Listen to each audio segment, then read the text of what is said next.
এই পূর্ব ঘোষিত ধারাবাহিক কর্মসূচিগুলোর মাঝে গুরুত্বপূর্ণ একটি কর্মসূচি ছিল ৩ আগস্টে কেন্দ্রীয় শহীদ মিনারে ছাত্র সমাবেশ। জুন মাসেই ঘোষিত এই কর্মসূচিটি পালনের জন্য আমরা ২২ জুন ২০২৫ ঢাকা বিশ্ববিদ্যালয়ের সম্মানিত প্রক্টর বরাবর লিখিত আবেদন করি। উক্ত আবেদনের প্রেক্ষিতে গত ২৬ জুন ২০২৫ ঢাকা বিশ্ববিদ্যালয় প্রক্টর অফিস থেকে আমাদেরকে ৩ আগস্ট শহীদ মিনারে ছাত্র সমাবেশে অনুমতি প্রদান করা হয়।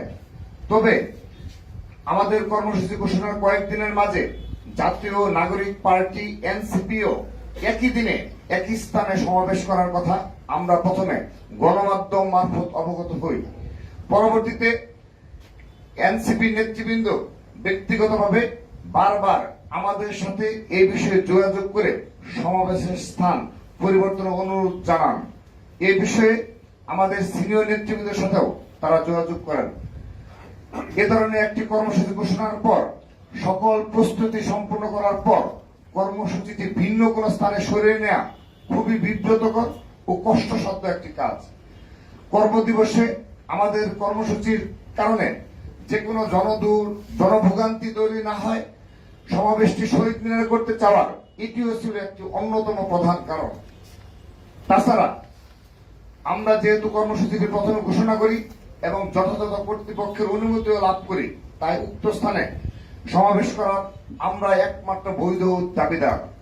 তারপর একটি উদার গণতান্ত্রিক সহাবস্থানে বিশ্বাসী পরম সহিষ্ণু গ্রহণযোগ্য সকল মত ও পথের প্রতি শ্রদ্ধাশীল সংগঠন হিসাবে আমরা জাতীয় নাগরিক পার্টি এনসিপির অনুরোধকে বিবেচনায় নিয়ে আমাদের ছাত্র সমাবেশের স্থানটি পরিবর্তন করার সিদ্ধান্ত গ্রহণ করেছি।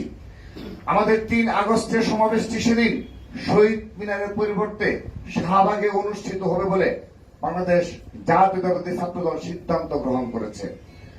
একান্তই উদারনৈতিক রাজনৈতিক অবস্থানের প্রতিফলন হিসাবে এই স্থান পরিবর্তনের কারণে রাজধানীর ব্যস্ত সড়কে যদি কোনরূপ ভোগান্তি তৈরি হয়, এই অনিচ্ছাকৃত সমস্যার জন্য আমরা নগরবাসীর নিকট অগ্রিম দুঃখ প্রকাশ করছি।